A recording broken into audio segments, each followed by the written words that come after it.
नमस्कार। आप सुन रहे हैं द बॉलीवुड रेडियो और मैं हूं आपके साथ आकाश।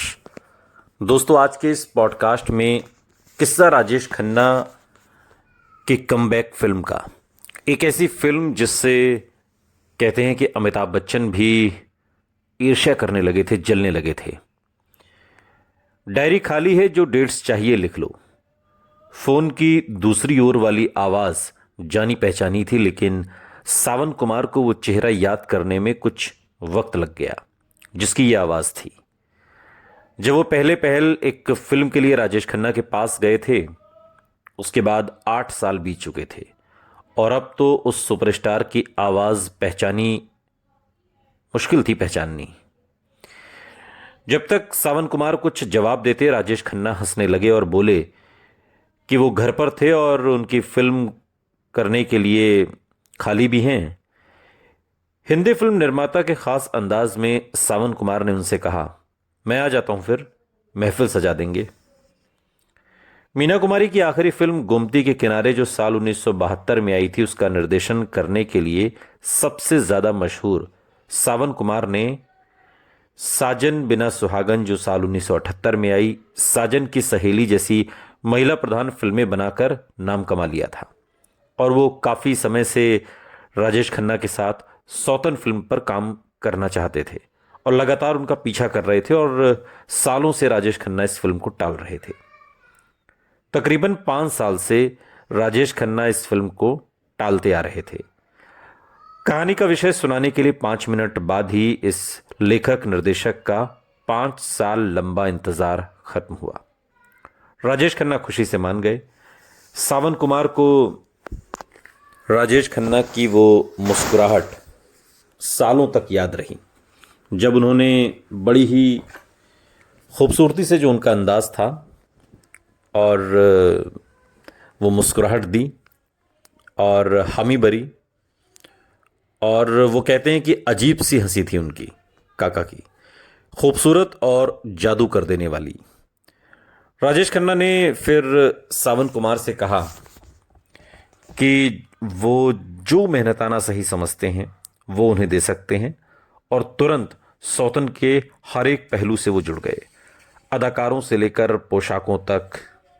परवीन बॉबी और पद्मिनी कोल्हापुरे को सबसे पहले फिल्म के लीड रोल के लिए साइन करने की बात हुई और सावन कुमार पटकथा तैयार करने के लिए लेखक विजय कौल के साथ मिलकर काम करने लगे।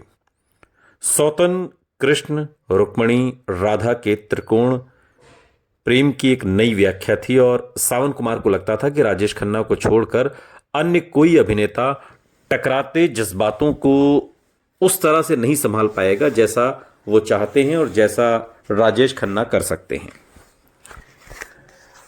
राजेंद्र कुमार, जिनके साथ साजन की सहेली बनाने के बाद वो अच्छे दोस्त हो गए थे, उन्हीं के सुझाव पर सावन कुमार ने फिल्म को मॉरिशस की पृष्ठभूमि में बनाने का फैसला किया, जहां बहुत प्रवासी भारतीय थे। शूटिंग के लिए जगह ढूंढने के दौरान ही वो उस समय वहां के प्रधानमंत्री सीवो सागर राम गुलाम के घर भी गए और उस द्वीप में शूटिंग करने के लिए उनका आशीर्वाद मांगा। राम गुलाम, जिनका परिवार बिहार से आया था और प्यार से चाचा कहलाते थे, और उन्होंने न सिर्फ हर तरह से मदद करने का वादा किया बल्कि निर्देशक को उनके 45 दिन के कार्यक्रम के लिए एक एडमिनिस्ट्रेटिव ऑफिसर भी दिया जो उनकी मदद कर सके। राजेश खन्ना के करियर में सुनहरा दौर लाने वाली आराधना की तरह ही सौतन में भी फिल्माने से ठीक पहले पूरी तरह फेरबदल किया गया। फिल्माना शुरू करने के 15 दिन पहले ही परवीन बॉबी ने फिल्म छोड़ दी। परेशान सावन कुमार आशीर्वाद पहुंचे राजेश खन्ना के बंगले पर और काका को ये सूचना दी, जिन्हें सावन कुमार के मुताबिक धोखे का अंदेशा हुआ। 3 दशकों के बाद जब इस पर बात हुई और तमाम मीडिया क्रिटिक्स ने इस बात को लिखा, तो एक किताब में इस बात का इशारा करते हुए सावन कुमार ने इस पर राजनीति का जिक्र किया और हल्का सा इशारा किया कि परवीन बॉबी ने उस वक्त के सबसे बड़े सितारे के कहने पर सौतन फिल्म छोड़ दी थी। सबसे बड़े सितारे के कहने पर, यानी अमिताभ बच्चन जो बात की फिल्म क्रिटिक्स ने इस बात को बिना नाम लिए छापा। राजेश खन्ना ने जीनत अमान को फोन करके उनको भूमिका की पेशकश की, लेकिन वो फिल्म के लिए लगातार 1.5 महीना नहीं दे सकती थी और तब सावन कुमार टॉक को मुख्य भूमिका के लिए टीना मुनीम का ख्याल आया। सावन कई बार टीना को एक नया तरीका एक नायिका के रूप में, एक नए तरीके से पेश करने के रूप में लगातार उनसे बात करते थे और मिल भी चुके थे, क्योंकि उनकी बहन झरना उसी बिल्डिंग में रहती थी जिसमें वो रहते थे और उन्हें याद है कि टीना किस तरह हमेशा उनसे ये कहती थी कि उन्हें अपनी एक फिल्म में काम दें और अब ज़रूरत पड़ने पर उन्हें यकीन हो गया कि टीना सौतन के लिए बिल्कुल सही रहेंगी। राजेश खन्ना जैसे मुकम्मल अदाकार के लिए सौतन एक आदर्श फिल्म थी। फिल्म ने वो सारे भावनात्मक और नाटकीय बांध निकाल दिए जो एक व्यावसायिक हिंदी फिल्म में हो सकते हैं और इसमें लिए गए कलाकारों ने इसे और भी आकर्षक बना दिया। सौतन ऐसी फिल्म थी जिसमें राजेश खन्ना अपने को पूरी तरह खुलने दे सकते थे और उन्होंने यही किया, पर्दे पर भी और पर्दे के पीछे भी। मॉरिशस पहुंचते ही वहां के प्रधानमंत्री के कार्यालय से लेकर सावन कुमार टाक तक से राजाओं जैसा बर्ताव पाकर राजेश खन्ना ने फिल्म की शूटिंग के दौरान अपनी जिंदगी का सबसे बढ़िया वक्त गुजारा और बहुत अरसे बाद उन्हें एक ऐसी पटकथा भी मिली थी, ऐसी कहानी मिली थी, ऐसी फिल्म मिली थी जिसमें वो अपने किरदार की भावनात्मक कश्मकश में पूरी तरह से उतर सकते थे। लेकिन फिल्म को उनकी जिंदगी में मील का पत्थर बनाया असली और पर्दे पर की जिंदगी के आपसी टकराव ने। लोकेशन पर पति के साथ गई डिंपल ने राजेश खन्ना की टीना मुनीम के साथ बढ़ती नजदीकियों को गौर से अपने सामने देखा। सावन कुमार एक इंटरव्यू में बात के दिनों में याद करते हुए कहते हैं कि सौतन की शूटिंग के दौरान ही राजेश खन्ना और टीना मुनीम की नज़दीकी एक पूर्ण विकसित प्रेम संबंध बन गई थी। राजेश खन्ना और डिंपल के बीच बढ़ती दूरियां फिल्म जगत के किस्सों का हिस्सा थीं और कोई राज नहीं थी। डिंपल की ही तरह जिसने अपने स्टारडम की शुरुआत में ही शादी कर ली थी, टीना मुनीम भी राजेश खन्ना द्वारा दिए गए अनेकों इंटरव्यूज़ के मुताबिक उनकी प्रशंसक थीं और संयोग से टूटे दिल को संभाल रही थी। अफवाह गर्म थी कि टीना रॉकी में अपने सह अभिनेता संजय दत्त से अब अलग हो चुकी हैं और खुद को अपने टीनेज क्रश राजेश खन्ना से प्यार करने से वो रोक नहीं पाई। सावन कुमार के मुताबिक ज़्यादा न सह पाने के कारण डिंपल हिंदुस्तान लौट आई और राजेश खन्ना टीना मुनीम के साथ संबंधों में काफ़ी तेज़ी से आगे बढ़ गए और उन्होंने इस बात की परवाह भी नहीं की कि डिंपल शूटिंग छोड़कर मॉरिशस से वापस हिंदुस्तान लौट गई हैं। लेकिन राजेश खन्ना ने हालात को और भी पेचीदा बना दिया जब उन्होंने अपनी असली जिंदगी में हो रही घटनाओं को पर्दे पर अपने किरदार के लिए प्रेरणा बना दिया। उन्होंने सावन कुमार से कहा कि जिस तरह से उनका किरदार उभर रहा था वो उससे कुछ टकराव अनुभव कर रहे थे और पटकथा को बदलना चाहते थे। एक इंटरव्यू में सावन कुमार कहते हैं कि राजेश खन्ना को लगता था कि अगर नायक की पत्नी उस पर शक करती थी और उसे छोड़ गई थी तो उसके दूसरी औरत से शादी करने या उससे मोहब्बत करने में कोई रुकावट नहीं थी, कोई रुकावट नहीं होनी चाहिए। निर्देशक समझ नहीं पाता था कि राजेश खन्ना के लिए किरदारों की नैतिकता को समझना इतना मुश्किल क्यों था। मैंने त्रिकोण को कृष्ण, राधा और रुक्मणी पर गढ़ा था और यहां ये कह रहे थे कि वो चाहते थे कि श्याम यानी हीरो राधा के साथ और कुछ नहीं तो मौज मस्ती ही करे। सावन कुमार की काफी बहस हुई राजेश खन्ना से और बहस को याद करते हुए वो इन बातों को कहते हैं। उन्होंने राजेश खन्ना को समझाया कि अगर वो शादी की बात मान लें जो उन्होंने डिंपल कपाड़िया से की थी और उसे ही जीवन का सच माने तो किरदारों की जो नैतिकता है वो फिल्म में भी उसी तरीके से झलक रहेगी और उसे छोड़ दें तो पूरी फिल्म ताश के पत्तों से बने घर की तरह ढेर हो जाएगी। लेकिन राजेश खन्ना ने हार नहीं मानी और यह भी सुझाया कि पूरी हो जाने के बाद उस पर काम करते हुए डायलॉग्स को डब करते समय वो किरदारों के नाम बदल सकते थे, ये कहकर कि कोई फर्क नहीं पड़ेगा इससे। उनकी जिद कि महज किरदारों के नाम बदल लेने से सब ठीक हो जाएगा सावन कुमार को पसंद नहीं आया, जिन्होंने तब तक शूटिंग रोक देने का फैसला किया जब तक राजेश खन्ना होश में ना आ जाएं। यूनिट बिना फिल्म पूरी किए भारत लौट आई और चीजों को आगे बढ़ने में 4 महीने लग गए। एक इंटरव्यू में सावन कुमार बताते हैं कि राजेश खन्ना मुझे लेखक के जरिए टटोलते रहे, लेकिन मैंने विजय कौल से कह दिया कि राजेश खन्ना की मर्जी मानने से पहले मैं नेगेटिव जला देना पसंद करूंगा फिल्म के। और एक दिन खुशी से मुस्कुराते हुए कौल सावन कुमार के दफ्तर आए और उन्हें राजेश खन्ना को फोन करने को कहा, लेकिन उन्होंने इनकार कर दिया। कौल ने नंबर मिलाया और रिसीवर सावन कुमार को थमा दिया और बेवजह ही राजेश खन्ना ने उन्हें 4 महीनों से संपर्क न करने के लिए अपनी नाराजगी जाहिर की। राजेश खन्ना ऐसे बोले जैसे कुछ हुआ ही नहीं था और निर्देशक से कहा कि वो एक जाम के लिए आएंगे, जिसके बाद वो सारे फर्क भुलाकर सौतन को दोबारा शुरू करेंगे। चाय काका बिना किसी मांग के काम पर लौट आए। सौतन से जुड़ा ड्रामा खत्म नहीं हुआ था। फिल्म के प्रीमियर से 4 दिन पहले उसमें काम करने वालों के लिए डिंपल थिएटर में एक ट्रायल शो रखा गया। राजेश खन्ना ने शक्ति सामंता और रामानंद सागर को भी बुलाया था। मध्यांतर में शक्ति सामंता और रामानंद सागर सीधे सावन कुमार के पास आए और सावन कुमार की बहुत तारीफ की, लेकिन जब फिल्म खत्म हुई तो दोनों अनुभवी डायरेक्टर प्रोड्यूसर चुपचाप उनके पास से निकल गए और थिएटर के बाहर बगीचे में राजेश खन्ना के साथ खड़े हो गए। सावन कुमार ने उन्हें तकरीबन आधे घंटे तक कुछ बातचीत करते देखा।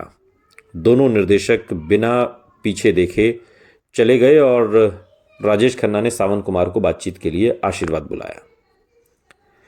गाड़ी में सावन कुमार ने विजय कौल के आगे कबूल किया कि इस मुकाम पर राजेश खन्ना, शक्ति सामंत और रामानंद सागर के बीच बातचीत का सिर्फ एक ही मतलब हो सकता था, फिल्म में बदलाव। लेकिन सावन कुमार कठोरता से खड़े रहे कि वो हिलेंगे नहीं। जब वो राजेश खन्ना के घर पहुंचे तो उन्हें 1 घंटे तक इंतजार कराया गया, जबकि इससे पहले नहीं हुआ था। राजेश खन्ना के नहाकर अपने मनपसंद लुंगी कुर्ता में बाहर आने से पहले सावन कुमार कहते हैं कि राजेश खन्ना हैरान दिखे कि हमारे पास जाम नहीं थे और जल्दी से सबके लिए एक एक बनाया। राजेश खन्ना ने एक एक करके सबसे पूछा कि वो सौतन के बारे में क्या सोचते थे। सबसे पहले जवाब देने वाली थी राजेश खन्ना की फिल्म दर्द के निर्देशक अमरीश सिंघल की पत्नी, और वो बोली जबरदस्त। लेकिन उसके पति में उस जैसा उत्साह नहीं था। पति पत्नी के बीच छोटी सी बहस हुई और आखिरकार सावन कुमार ने राजेश खन्ना से पूछा कि बात क्या है। राजेश खन्ना ने बताया कि एक समस्या थी और इसलिए वो सबकी राय ले रहे थे। सावन कुमार के लिए बहुत हो गया था और उन्होंने राजेश खन्ना से गलती बताने को कहा। राजेश खन्ना ने कहा कि गलती एक तो ठीक होता, मगर उनसे बहुत बड़ी भूल हो गई। अब राजेश खन्ना ने साफ लफ्जों में कहा कि क्लाइमैक्स में वो निरे बेवकूफ दिखाई दे रहे थे, जबकि दोनों औरतें सबका दिल जीत रही थीं। उन्होंने ये भी जोड़ा कि वो सुपरस्टार थे और अगर वो फिल्म के अंत में कुछ कर ही नहीं रहे थे तो हीरो एक जीरो लग रहा था और वो उन्हें मंजूर नहीं था। सावन कुमार ने सीधे राजेश खन्ना की आंखों में देखा और कहा कि यही अंत फिल्म का तय हुआ था और उन्हें सुनाया गया था, और उन्हें याद कराया कि खुद राजेश खन्ना ने इस शानदार अंजाम के लिए उनकी तारीफ की थी। उन्होंने ये भी कहा कि हालांकि वो शक्ति सामंत और रामानंद सागर दोनों की इज्जत करते हैं, वो उनके इस नजरिए से सहमत नहीं थे कि सौतन का दूसरा हिस्सा राजेश खन्ना को अच्छी तरह पेश नहीं करता, जैसे कुदरत के निर्माण के वक्त हुआ था। राजेश खन्ना ने निर्देशक को क्लाइमैक्स दोबारा फिल्माने पर मजबूर किया और पूरी कोशिश की, लेकिन सावन कुमार ने हथियार नहीं डाले। वो याद करते हुए एक इंटरव्यू में कहते हैं कि मैंने उनसे व्यावहारिक होने को कहा। प्रिंट बांट दिए गए हैं और 3 दिन में प्रीमियर है, इसलिए कोई कुछ नहीं बदल रहा। तब राजेश खन्ना ने प्रीमियर पर न आने की धमकी दी और सावन कुमार ने जवाब दिया कि यह फैसला राजेश खन्ना को करना था और वो ये कहकर चल दिए। राजेश खन्ना की झक्की मांगे शायद ये दिखा रही थी कि उन्हें फिक्र थी कि अगर सौतन नाकामयाब रही तो ज्यादा दोष उन पर आएगा, क्योंकि दोनों हीरोइन इतनी बड़ी नहीं थी कि लोगों का ध्यान अपनी ओर खींच पाएं। साथ ही हो सकता था कि शायद उन्हें यह फिक्र रही हो कि अगर फिल्म कामयाब हो गई तो उनका योगदान अनदेखा रह जाएगा, क्योंकि जो हीरोइंस हैं दोनों, उनके किरदार इतने अहम हैं। हीरो को ज़्यादा अहमियत देने के लिए राजेश खन्ना का जोर लगाना उनकी फिल्म की कामयाबी से ज़्यादा फायदा उठाने की ख्वाहिश हो सकती है। इस फिल्म ने उन्हें काफ़ी विश्वास था। अगले 3 दिन तक राजेश खन्ना अपने आप में बंद हो गए और सावन कुमार से संपर्क नहीं किया। सावन कुमार ने भी विजय कौल से कह दिया। कौल राजेश खन्ना के बहुत करीब होने के बावजूद भी उनकी बातों में तर्क नहीं देख रहे थे, तो कौल से कह दिया कि वो राजेश खन्ना के अहम को सहलाने के लिए तैयार नहीं थे। राजेश खन्ना की वजह से टीना मुनीम ने दिल्ली में प्रीमियर के लिए जाना रद्द कर दिया और प्रेम चोपड़ा भी पीछे हट गए, ये कहकर कि अगर हीरो ही मौजूद नहीं होगा तो जाना बेकार है। जिस दिन दिल्ली जाना था उससे एक दिन पहले राजेश खन्ना ने विजय कौल को दूत बनाकर भेजा और सावन कुमार को जानकारी दी कि वो प्रीमियर के लिए पहुंचेंगे। प्रीमियर वाले दिन राजेश खन्ना और उनके आदमियों ने होटल के कमरे से ही देश भर के जो डिस्ट्रीब्यूटर्स थे उनसे सौतन के बारे में पहला फीडबैक मालूम करने को कहा। और जैसे ही पता लगा कि 1 हफ्ते की अग्रिम बुकिंग हो चुकी है तो उनका मूड बदल गया। और जब आखिरकार पूरा दल 3 बजे के शो के लिए शीला थिएटर पहुंचा तो उन्होंने देखा जिसने उनके सारे शक दूर कर दिए। मैटिनी शो खत्म हो चुका था और जब दर्शकों को अगले शो के लिए राजेश खन्ना के आने की खबर मिली तो भीड़ ने उस कार को घेर लिया जिसमें राजेश खन्ना आए थे। एक बार फिर बीते दिन लौट आए थे। वो उन्माद जो उनकी हर फिल्म में हुआ करता था तकरीबन 10 साल से बंद हो चुका था और अब उसी का एक टुकड़ा वापस आ गया था। राजेश खन्ना ने दर्शकों के साथ शो देखा और उनकी प्रतिक्रिया पर यकीन नहीं कर पाए। सावन कुमार राजेश खन्ना के पास गए और साहिर का एक शेर कहा, ले देखकर फकत एक नजर ही तो है हमारे पास, क्यों देखें जिंदगी को किसी की नजर से। सौतन टिकट खिड़की पर बहुत चली। उसमें पुरानी क्लासिक राजेश खन्ना फिल्मों की सारी खूबियां मौजूद थीं। भारी ड्रामा, रिकॉर्ड तोड़ संगीत, लता किशोर के चुलबुले 2 गाने, शायद मेरी शादी का ख्याल दिल में आया है और दिल छू लेने वाला जिंदगी प्यार का गीत है जैसे नगमों वाला। और फिल्म की सफलता ने सिद्ध कर दिया कि राजेश खन्ना अभी भी अच्छा काम कर सकते हैं, बशर्ते उन्हें अच्छा डायरेक्टर, अच्छी कहानी, अच्छा संगीत सब कुछ मिल जाए। हालांकि 30 साल पीछे मुड़कर देखने पर सौतन 30-40 साल पीछे मुड़कर अगर आज हम देखते हैं तकरीबन 40 साल हो गए, सौतन के कुछ हिस्से बेहद बनावटी लग सकते हैं। वो पुरानी पढ़ने पर भी सही लगती है और उसका ढांचा उसी तरह बनाए जाने की मांग करता था जैसी वो बनाई गई। फिल्म बेढब न लगने का एक कारण है राजेश खन्ना का अपने किरदार को नजाकत से निभाना। राजेश खन्ना ने अपने पूरे करियर में जो भी भूमिकाएं की वो असली जिंदगी से ली गई थीं और फिर भी उन्होंने अपनी अदाकारी में कहीं उनसे एक अलगाव रखा। ये अलगाव एक खूबी है जिसका श्रेय उन अभिनेताओं को दिया जाता है जिनकी तकदीर में सितारा बनना लिखा होता है, जैसे राज और आराधना में राजेश खन्ना, या उस स्टारडम को जो आमतौर पर भीतर के अभिनेता को खो देता है, जैसे बंडलबाज जिसमें उनकी और उनके किरदार की जज्बाती दूरी साफ देखी जा सकती है। और विडंबना है कि जब जब उन्होंने एक बाहरी आदमी की भूमिका की जैसे आनंद, बावर्ची और दुश्मन में, तो वो ज्यादा करीब नजर आए। सौतन में राजेश खन्ना और टीना मुनीम की केमिस्ट्री को नकारा नहीं जा सकता, लेकिन नायक के नायिका से अलगाव को भी नहीं नकारा जा सकता और ये पूरी फिल्म में बरकरार रहा। सौतन की कामयाबी की हद पर फिल्म जगत हैरान था, लेकिन राजेश खन्ना अभी चुके नहीं थे। उनके लिए एक और हैरान कर देने वाली कामयाबी अगले ही मोड़ पर खड़ी थी और ये भी बेहद अप्रत्याशित ढंग से आई। नाम अवतार। सुनते रहिए द बॉलीवुड रेडियो, सुनता है सारा इंडिया।